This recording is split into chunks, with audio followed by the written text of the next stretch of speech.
The tarmac shimmered under the early morning sun at Meadowbrook Regional Airport, a small private airfield tucked behind a quiet residential community in the hills. Captain Daniel Reyes sat in the cockpit of his Cessna 172, eyes closed, headset resting loosely around his neck. To anyone walking by, it might have looked like he was asleep. In reality, he was running through his pre-flight checklist from memory, eyes shut, visualizing every switch, every gauge, every control surface, a habit drilled into him over 15 years of flying. He didn't hear the golf cart pull up outside the hangar. He didn't hear the click-clack of sandals against concrete. He didn't see the woman standing at the base of the wing, arms crossed, phone already raised and recording. "Excuse me," the voice rang out, sharp as a siren. "Sir.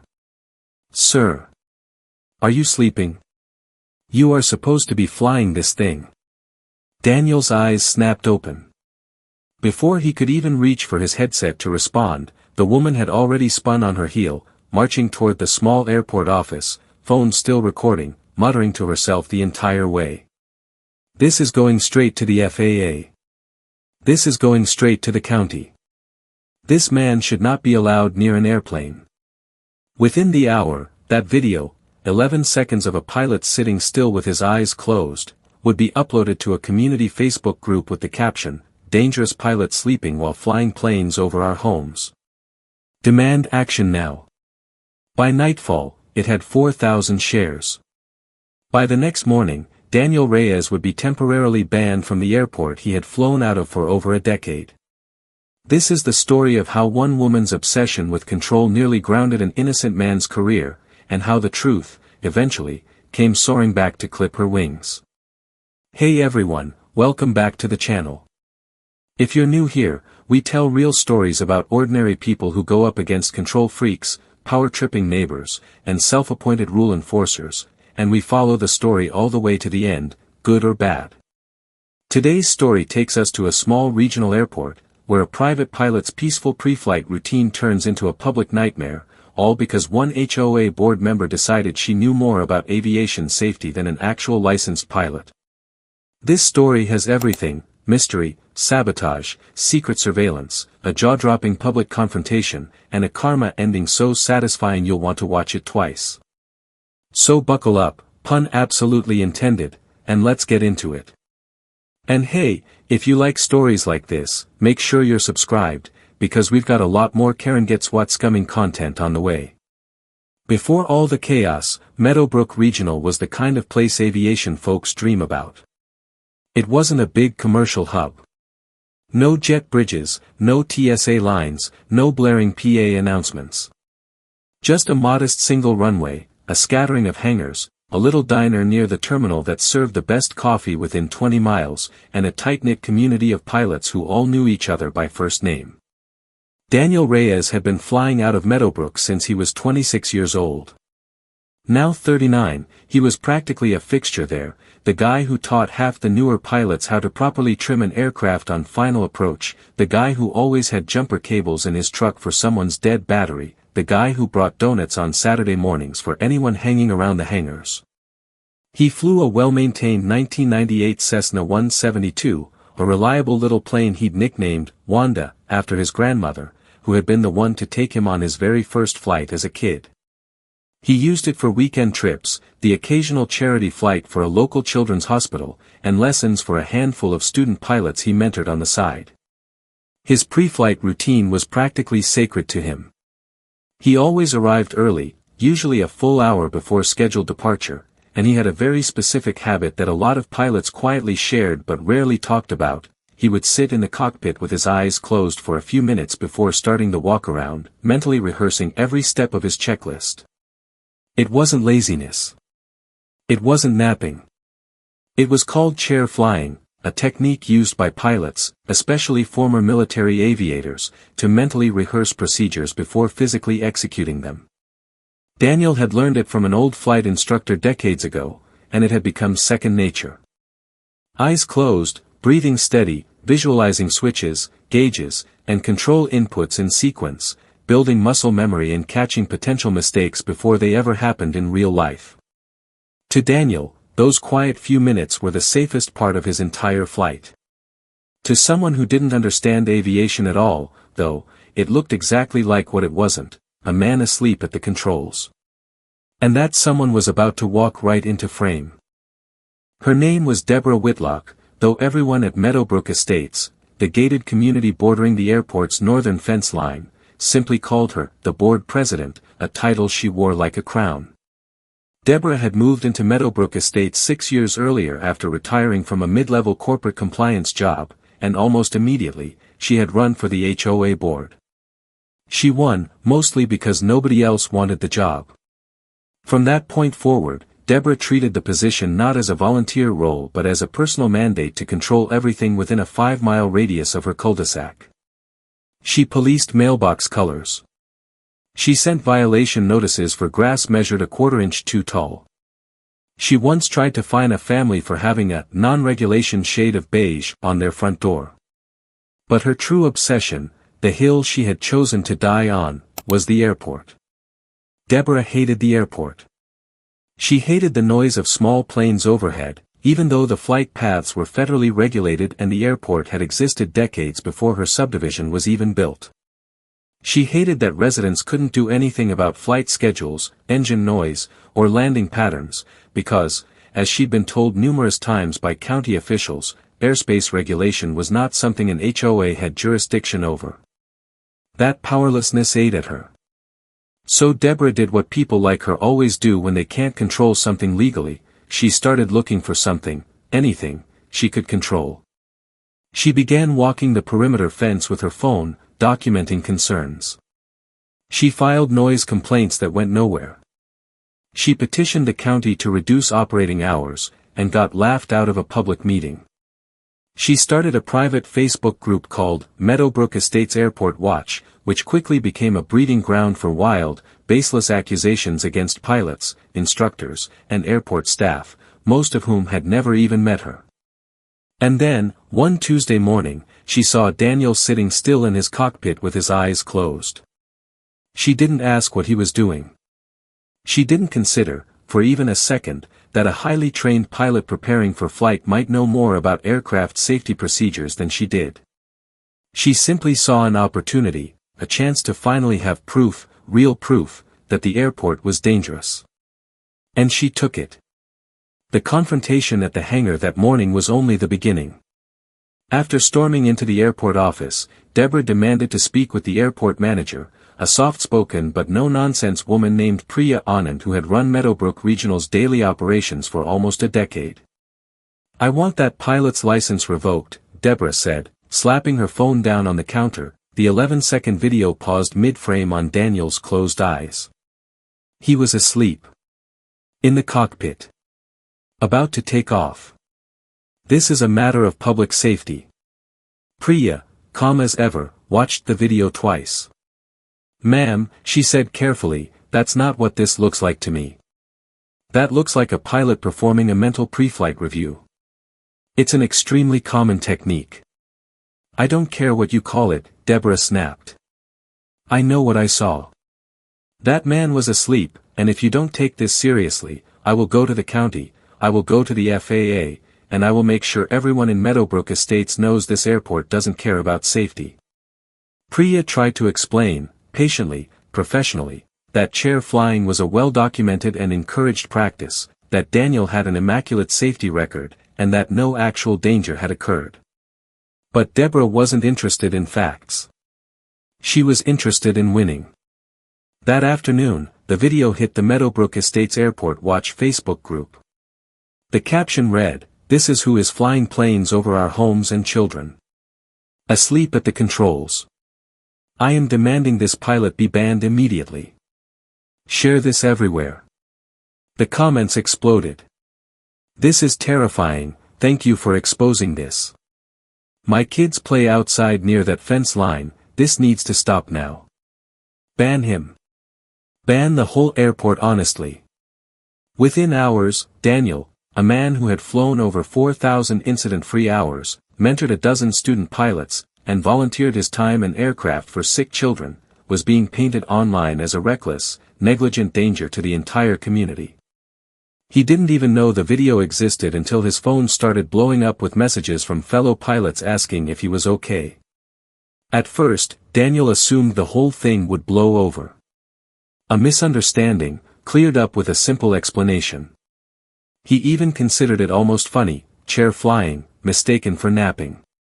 He posted a light-hearted comment under the video explaining what the technique actually was. Deborah deleted his comment within minutes and blocked him from the group.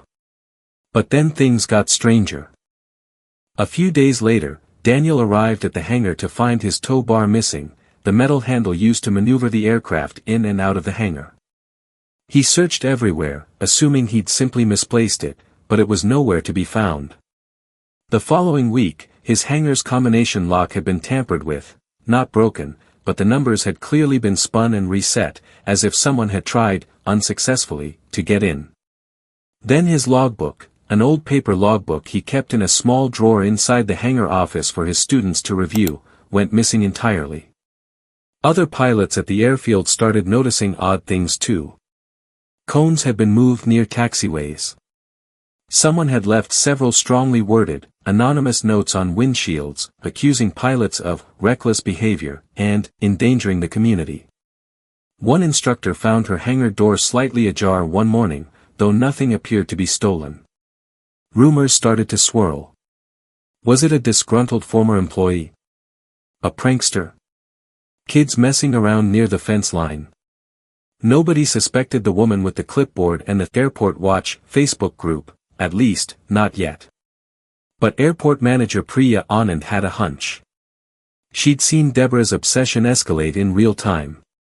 And she wasn't about to let anyone, resident or not, jeopardize the safety and integrity of her airfield. It was time to find out exactly what was going on. Priya called a quiet meeting with airport security, a retired police officer named Gary who handled the airfield's modest surveillance system, along with Daniel and two other pilots who had reported strange incidents. "We're going to solve this properly," Priya said. "No accusations, no guessing. We get evidence."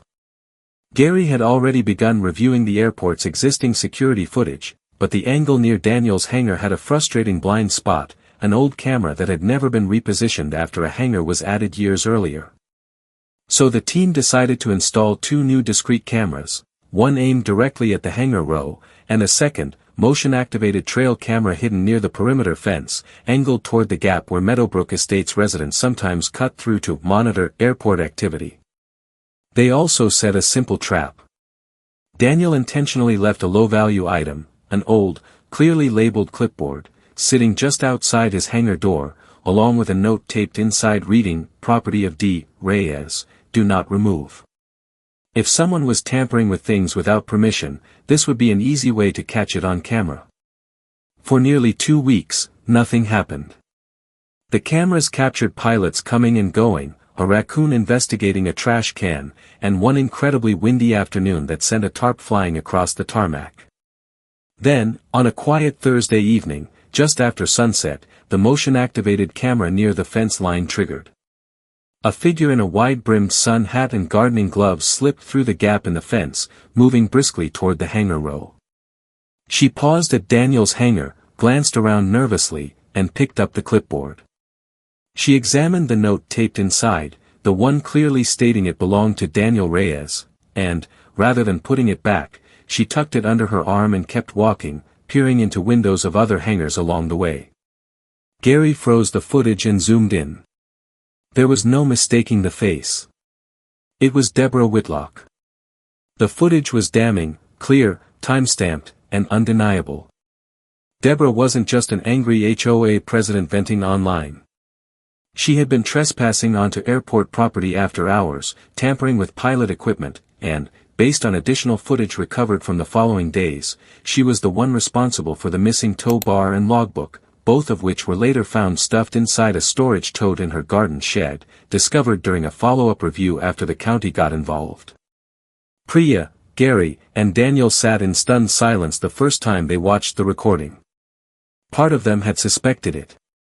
But seeing it confirmed on camera, a fully grown adult sneaking through a fence in the dark to steal from an airport hangar, was still jarring.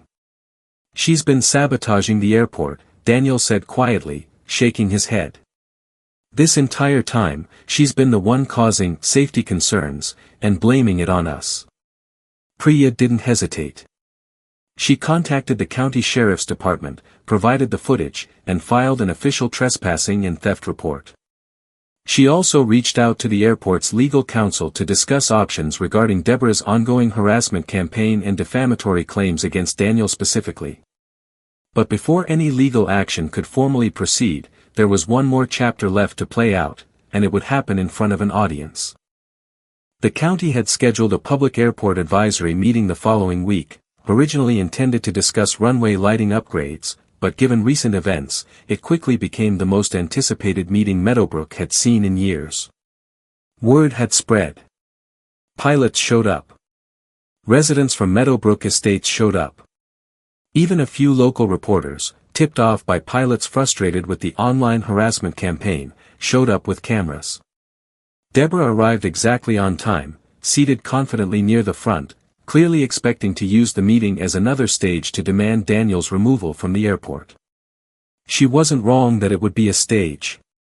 She just didn't know for whom. When public comments opened, Deborah stood immediately, launching into a now familiar speech about reckless pilots and community safety and demanding accountability.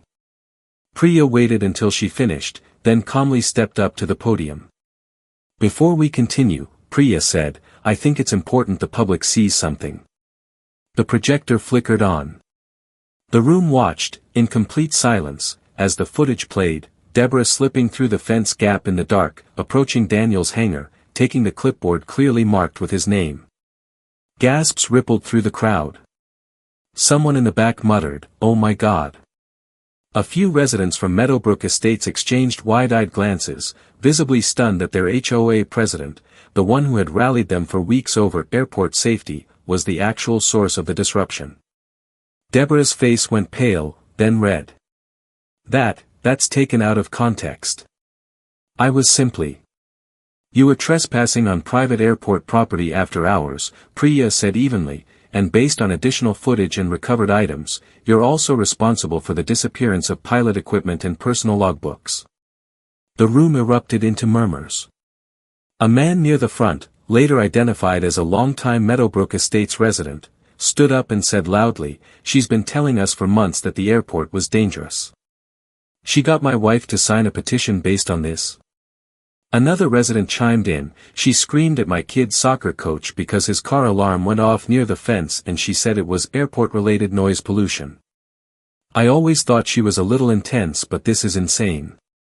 Daniel, sitting quietly in the third row, didn't say a word. He didn't need to. The footage, and the crowd's reaction, said everything he'd been trying to explain for weeks. Deborah, humiliated in front of the very community she'd built her reputation controlling, grabbed her bag and stormed out of the meeting, but not before hurling one final line over her shoulder. "This isn't over. You'll regret this." She meant it. 2 days later, Daniel received a certified letter from a local attorney, informing him that Deborah intended to sue him for emotional distress and reputational harm, claiming his aggressive confrontation at the meeting had damaged her standing in the community. It was almost laughable. Daniel hadn't said a single word to her that entire evening, but the letter was very real and very stressful. At the same time, Deborah began a new smear campaign, this time targeting Priya and the airport itself. She filed multiple noise complaints in a single week, all of them minor or fabricated. She contacted the county zoning board, attempting to argue that the airport was operating unsafely and should have its hours restricted. She even tried to get a restraining order against Daniel, claiming he had stalked and harassed her by simply existing at an airport he had legal rights to fly from. The HOA board, however, was watching closely, and after the public meeting fiasco, several board members quietly began reviewing Deborah's conduct as president. Complaints started rolling in, not about the airport, but about her aggressive behavior toward neighbors, her selective enforcement of HOA rules, her habit of using her position to settle personal grudges. Deborah, sensing the walls closing in, doubled down instead of backing off.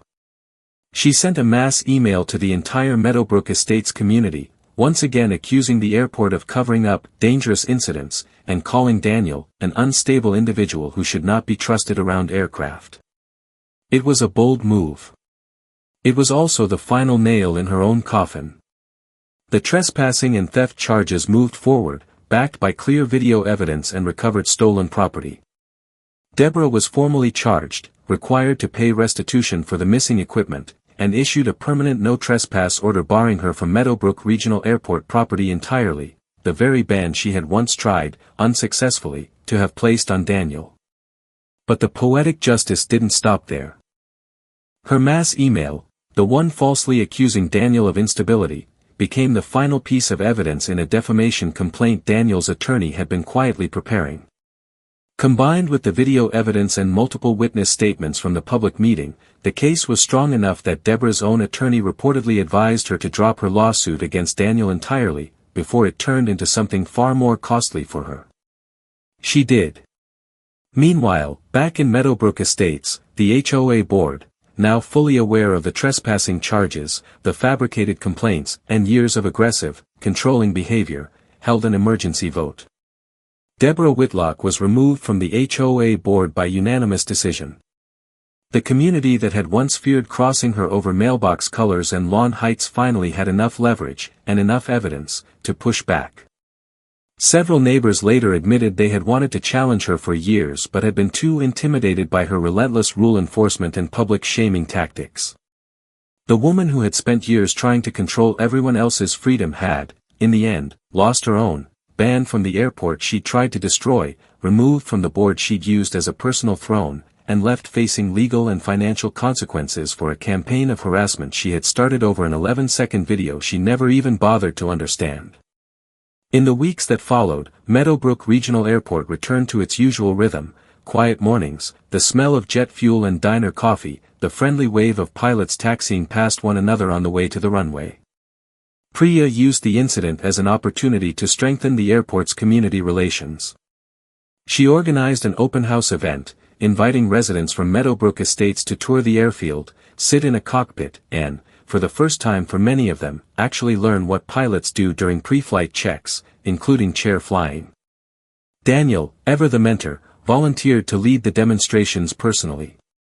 He walked dozens of curious neighbors through the process, explaining with patience and humor why sitting quietly with your eyes closed before a flight isn't laziness, it's one of the safest habits a pilot can have.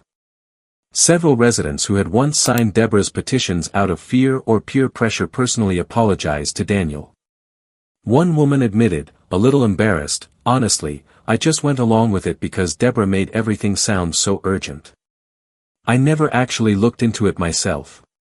Daniel, gracious as ever, simply smiled. That's exactly the problem.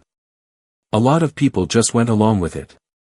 The Facebook group, once a hotbed of baseless accusations, was quietly taken over by new, more level-headed moderators, who renamed it Meadowbrook Airport and Community Connection, a space now used for genuinely helpful updates, like flight school open enrollment and charity fly-in events, rather than fear-driven witch hunts.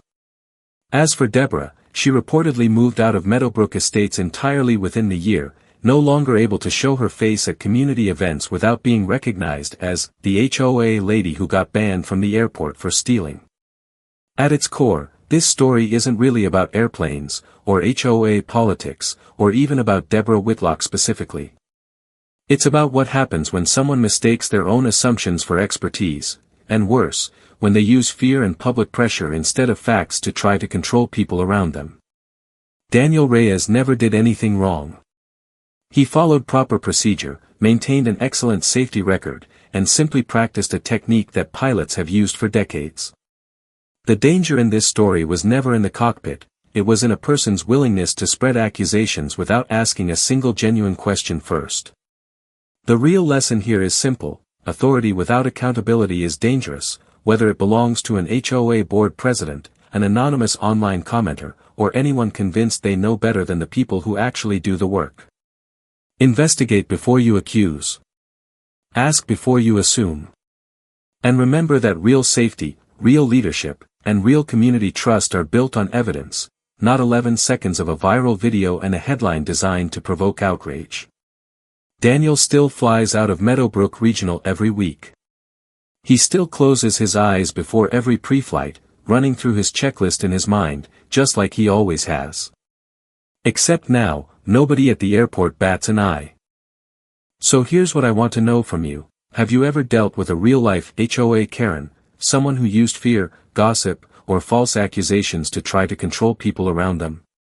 Did the truth ever come out the way it did for Daniel in this story? Drop your experience in the comments below. I read every single one, and honestly, some of your stories are wild enough to become their own episode. If you enjoyed this one, hit that subscribe button, leave a like, and I'll see you in the next story. Until then, clear skies, and don't let the Karens ground you.